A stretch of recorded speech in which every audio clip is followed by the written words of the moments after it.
Assalamualaikum warahmatullahi wabarakatuh. A'udzu billah, bismillah, alhamdulillah, wa ba'du. Baik para pencari ilmu, saat kita belajar untuk menuntut ilmu, maka harus ingat rumusnya. Ingat, ini adalah rumus. Kalau rumusnya didapat, rambu-rambunya didapat, belajar pun pasti gampang. Baik. Kemudian rambu-rambu untuk yang belajar atau rumus untuk yang belajar yaitu harus ada mahabbah. Makanya kalau kita jadi murid, apa yang harus ada pada diri kita agar ilmu mudah didapat? Sederhana, yaitu harus ada mahabbah, ada cinta di hati kita kepada sang guru. Nah, mahabbah itu ditandai dengan apa? Mahabbah itu ditandai dengan kita sering mendoakan guru kita. Makanya kalau kita punya guru siapapun itu, biasakan untuk mendoakannya. Dan kalau ada murid yang mendoakan gurunya, itu adalah kepentingan murid, bukan untuk kepentingan gurunya. Sebab seorang guru sudah didoakan langsung oleh Rasulullah, dan semua para penghuni langit mendoakan guru. Jadi kalau kita seorang murid mendoakan guru, berarti kebaikan atau keberuntungan bagi kita sendiri. Lalu seorang murid harus punya adab kepada seorang guru. Sama, guru juga harus punya adab kepada seorang murid. Guru punya adab terhadap murid. Bukan murid saja yang punya adab terhadap guru. Imam Ahmad itu kalau sama muridnya hormat banget. Kalau menegur beliau itu pelan-pelan, tegurannya halus, baik. Nah, gurunya beradab sama murid, guru beradab sama murid. Nah, muridnya harus lebih beradab sama guru. Baik, ketika murid sudah memiliki adab, maka jangan menjelek-jelekan seorang guru. Kalau kita melihat kejelekan seorang guru, maka anggap saja itu musibah bagi murid. Kenapa? Sebab bencana seorang murid, tantangan berat seorang murid adalah jika dibukakan aib kekurangan seorang gurunya. Nauzubillah min dalik, ketika itu hilang cintanya. Makanya kalau orang-orang dulu itu kalau dibukakan aib gurunya, maka mereka menangis. Mereka mengkoreksi kekotoran hatinya. Misalnya ada seorang murid melihat gurunya melakukan kesalahan. Ketika itu bukan menyalahkan gurunya, tetapi mereka menangis, mengatakan, "Ya Allah, kenapa kau tampakkan kekurangan guruku di mata aku? Aku takut ya Allah, aku takut aku kurang cinta ya Allah." Menangis mereka waktu itu.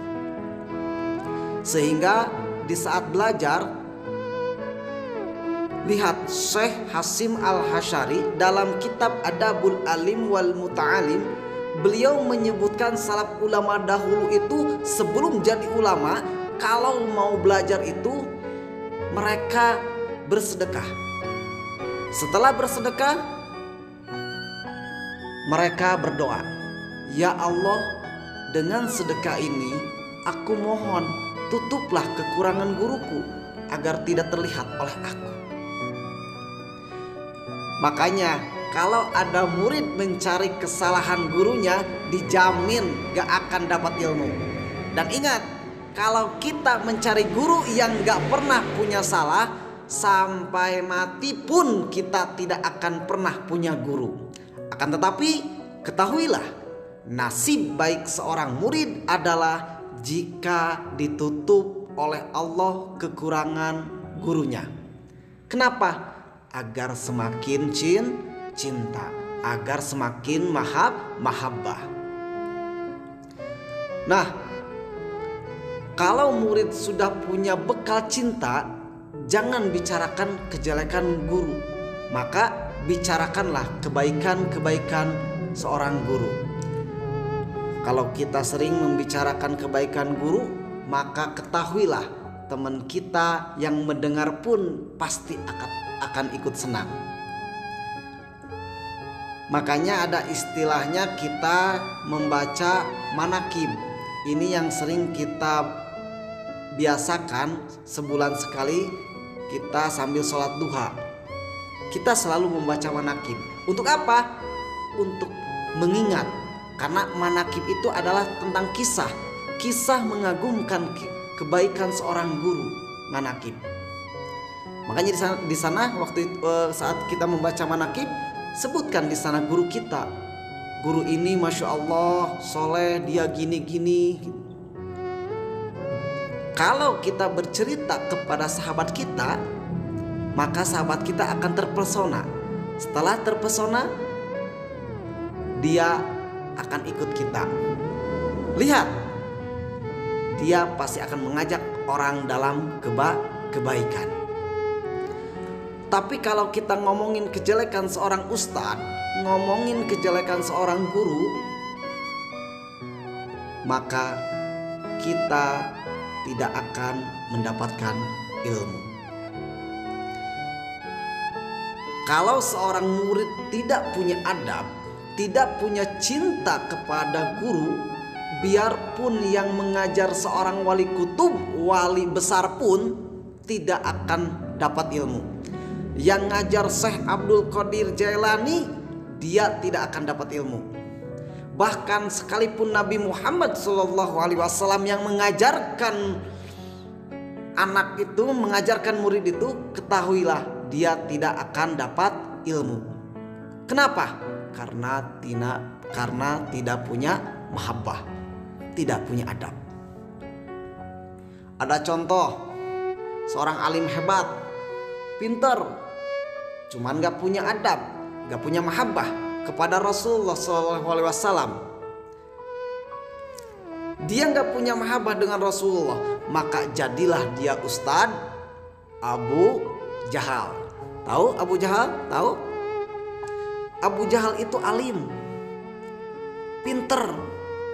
Tidak ada ayat yang turun ke Nabi kecuali dia hafal. Tidak ada Nabi bersabda kecuali dia tahu.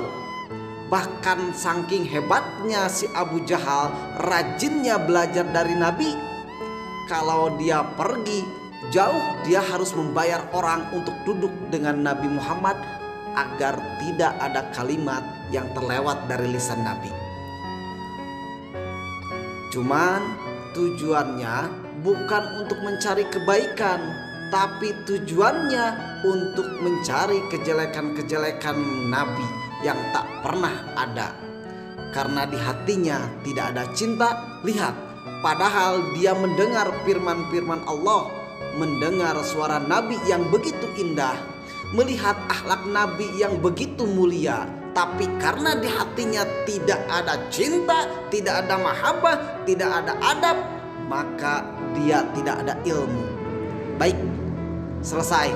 Assalamualaikum warahmatullahi wabarakatuh.